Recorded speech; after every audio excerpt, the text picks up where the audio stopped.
here to the Annotated Sketchbook Google Slides, and I have that up right over here. All right, Annotated Sketchbook pre-planning steps. If you're thinking of going on to AP Studio classes, or if you're going to go on to art colleges, this is a very, very important step to bring your artwork from here up to here to get to that next level. Really thinking and considering what you want to add into your piece. Is it helping telling that story, or is it distracting from any of the major focal points that you really wanted to set out and have people looking at? An example of an annotated sketchbook page is over here to the right. So you're playing around with technique, maybe some different medias. So in place of the drawing pencil, you could add in colored pencils. You could add in chalk, oil, pastel, just testing and trying out the different media and be like, hey, you know what? I've never really worked with oil pastel. I feel like the blending and the movement would really help create this sad feeling that I'm going, or this excited feeling that I want to bring forth in my document. So then you're thinking about, okay, what's it going to look like when I do this for the eye? What would happen if I wanted to show somebody who's confident but a little bit more reserved by moving that pupil and facing it to the upper right? Or maybe you want to showcase something that's going to be happening on the paper in the upper right hand, and that's naturally going to allow the viewer's eye to move and flow into that next section. Testing out, okay, how dark can I really push the lips here? How do I make it look like a feminine lip versus a masculine lip? What would I have to tweak and change? Testing everything out on your sketchbook pages. Sketchbook pages can be as messy as you need them to be. It's kind of like a mind map where you're just putting down all your ideas. You see over here, this piece of paper is just paper clipped onto it. Other times, artists will pull inspiration from magazines, from pictures, from Pinterest boards, something cool they saw out on TikTok. Print it off and just glue it into your sketchbook page. Maybe it's an idea you want to go back to later on. So it can be, again, as messy as you want to make it. And then jotting yourself little notes. What do you think worked well? What do you think you're like, ooh, this media is not going to work for this project, so I'm going to scratch the oil pastel. I still want something that has a little bit more blending and movement to it, so maybe I'm going to try dark paper with chalk instead. So jotting yourself little notes as you're going through. Key points to keep in mind as you're working through this process. Can I draw 3 to 4 thumbnail sketches to reflect my project idea? Meaning, the first idea that you have doesn't mean it's going to be your best and most fully developed idea. So giving yourself a few different options to play with is going to be key, getting to have a really strong final design. I'm learning how to identify my strongest project ideas using the elements and principles of art. So those are things that we're always touching back on. Could be the use of line, texture, implied line, diagonal lines. It could be contrast, the use of color. What is going to be your major focal point, and how do you really make that stand out? Is it in the proportion, the scale of the object, or is it like a bright pop of color in there? So being able to support your idea by saying, okay, these are the 3 elements and principles I want to focus on, and I really want this to show up in my final design. I can identify my artistic voice in my project. Do you have a personal connection? Is there some deeper meaning throughout the project? You'll see that the ones that you have a personal connection to tend to be your best projects of the trimester. Why? Think about that for a second. If you're drawing something you're like just to get it over with and something you're not that interested in, do you push yourself? Do you really rework those areas, or does it just become something that you're going to do for the project? Versus, like I had a student last trimester who did a beautiful portrait of her family, including a grandfather that had passed on. And this student pushed and challenged herself to really get those fine details and bring this person to life, so to speak, in their drawing. This was one of the most beautiful projects that she had ever done, and quite literally brought her mother to tears as she presented that to her. So that was a very personal project to her, and she had her artistic voice coming through that. She pushed herself and pushed the boundaries. It was a beautiful piece. Another thing to keep in mind is I can create a final design combining my strongest design and my artistic voice. Why would we want to combine those?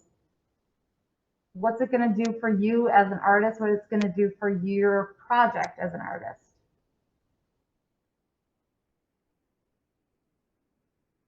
Tegan, what is that going to do if you combine those two major points together in your project? What do you think it would do?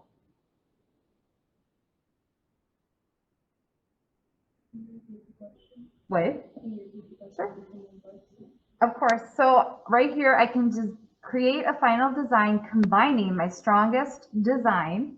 So you've looked at all your thumbnails and you're like, this is really going to showcase blank, and your artistic voice. What kind of project do you think you're going to end up with? Like a mediocre one? Yeah, like a really good one that you really put your effort in. Exactly. A really good project. You put a lot of thought and effort into the design. And a lot of times you'll edit out pieces that really weren't in there to help enhance the design. So in the end, you've got something that you can really be proud of. Next one here, I can discuss 3 to 4 different elements or principles that are important to my design. Why is it good to be able to discuss or support with evidence from your thumbnails into your final design? Because then you're always thinking back to those big things and trying to make your piece a little bit stronger. I can list media and dimensions on my sketch page. This just makes your life a lot easier, right? You know your final size, or you have a general idea. Hey, I want this to be a really impressive piece about 18 inches wide. Because anything smaller than that, I might lose out on detail or lose out on impact. So just jotting yourself little notes. So when it comes time to pick out your paper, to cut it down to size, you've already got a good idea of what you want to do with it. As far as media goes, some media is going to work great for your emotional project if you're choosing to do that unit, while other media is going to kind of fall flat and may not give you that punch that you really need for it. In that same token, if you're doing a forced perspective one, media with higher contrast is really going to stand out and move that body part, whether it's the hand or the feet forward, where something like a light pastel chalk might not give you that same impact level. So thinking about other types of media that you could use, eliminating ones that might not be a great fit for the project, again, is going to strengthen your final piece. I can use my sketch page to communicate my final project idea with my teacher. So this is after you've got your thumbnail sketches done and you've looked through and you're like, okay, this is the one I'm really feeling. I get a good vibe from it. It's showcasing my elements and principles. You do it as your final little half-page sketch, and we talk about it and see if there's any areas that are needing a little bit of pushing. So being able to communicate your ideas and bringing it back down to the elements and principles is going to be an important step. And this is stuff we've done all trimester, just not as a big scale here.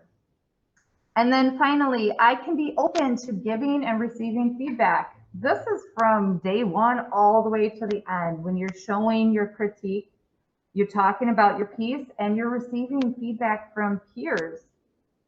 So again, a very important step. So next time you're like, okay, last project that I did, I really lost my focal point. What did Abby or Johnny say that I could do for future ones? Maybe they talked about giving a stronger contour line so it can be seen from across the room.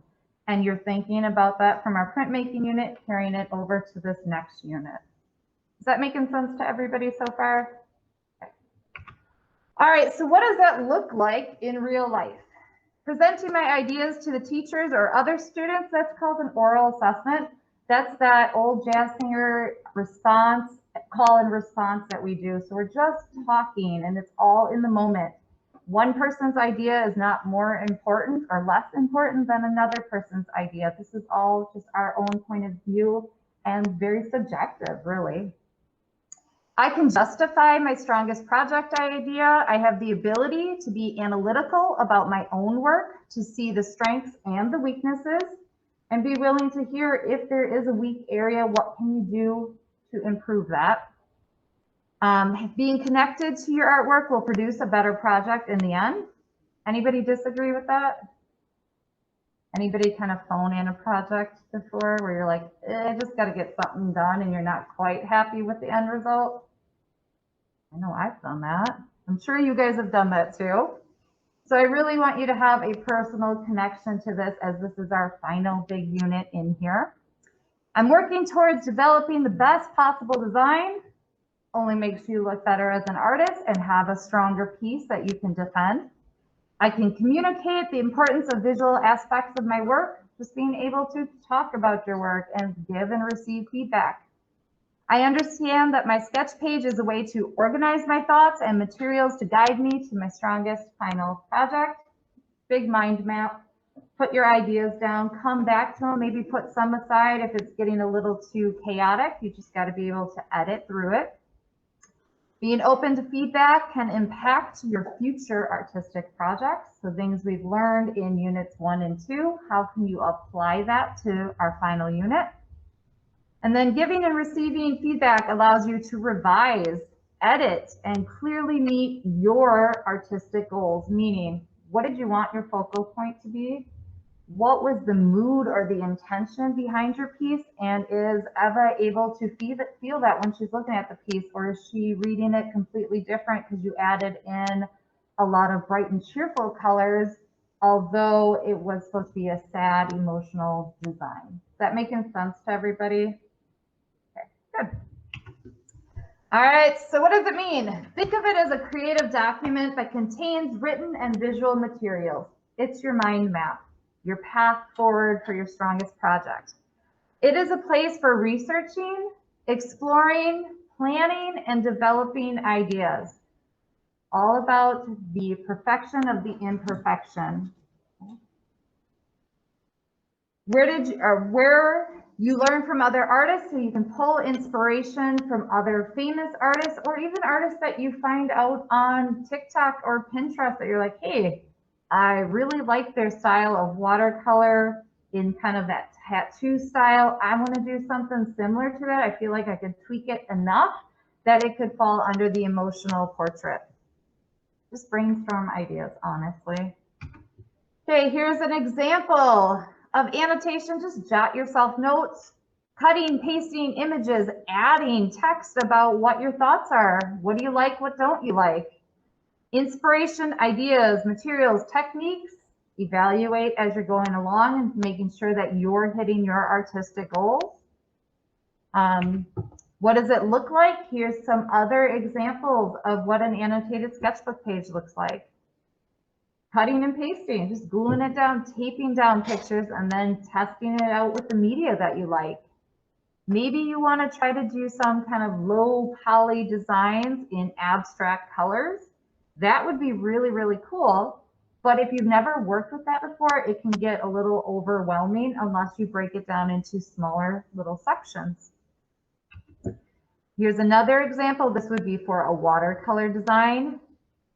Different composition designs. They really want that hair to swirl and twirl, but do they want it to be up in the upper right-hand section and have the majority of it cropped out? Do they want really long that swirls over and leads the viewer's eye? Do they want to, instead of doing a landscape, go in a portrait style where you can kind of have it divided into thirds? 2/3 would be the hair, 1/3 the portrait itself. So just playing around with your composition. This you can see on here, it says, boom, too distracting. I'm not loving it, not gonna add in the Van Gogh circles. This is cool, but it needs to be blended further out. Here, the student wants to add more colors to make this hummingbird stand out next to the hair.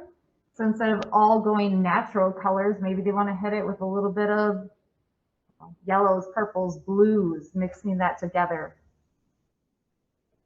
And then over here to the side is just testing out some colors and seeing how they blend together.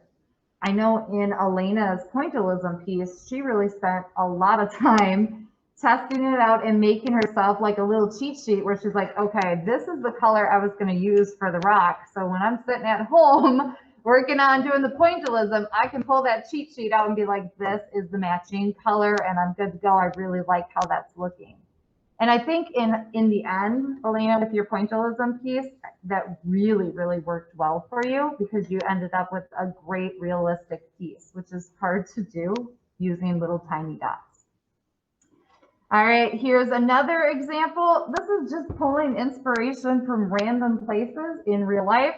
So we got the Monopoly little guy. Probably they played Monopoly and snagged the card at the end, the get out of, or no, this one is Christmas Fund Matures. They got a picture of their dad and did a little sketch over here, doing some figure drawing to make sure that they're getting the proportions correct. Here's another example of thumbnail sketches. Now this is more of the annotated sketch where the student really focused in on the technique. I want to do a pomegranate. I want it to look extremely realistic. How am I going to do that? So here you see all of the color swatches done with the markers, and then just playing around with how do you capture the light using a marker? How is it going to be laid out on the page? It's a little hard to see, but you can see the beginning sketch of the pomegranate down here and being like, okay, each one of the individual little gems and jewels, I'm going to go more into these orange coral colors. Don't really like that. Let me try it again with some ruby red colors over here. So the composition includes 3 to 4 thumbnail sketches that the student has explored scale, cropping, proportion, viewpoint, perspective, texture, surface, color, line, shape, form. You don't have to do all of those, but you should pick 2 or 3 elements that you really want to highlight here. And then experimented with 2 or more types of media. For the pointillism, the student tried the colored pencils, which is going to be a headache because it doesn't bleed out or fill that space. She figured that out really, really quickly, and then moved on to extreme micro fine point markers to the thicker regular Sharpie size markers. All right, big key takeaway, think of this as your mind map, one place to put all your ideas together and just let it all flow out. And then to hit a 4, I do have the rubric listed here. It's all the things we just went through and what I'm looking for in your annotated sketch. Let's open it up to questions because that's a lot of info. Again, most of these steps we do naturally in the artistic process. But now we're going to do it a little bit more intentionally. Questions on anything I went over? Do you want me to show any other examples?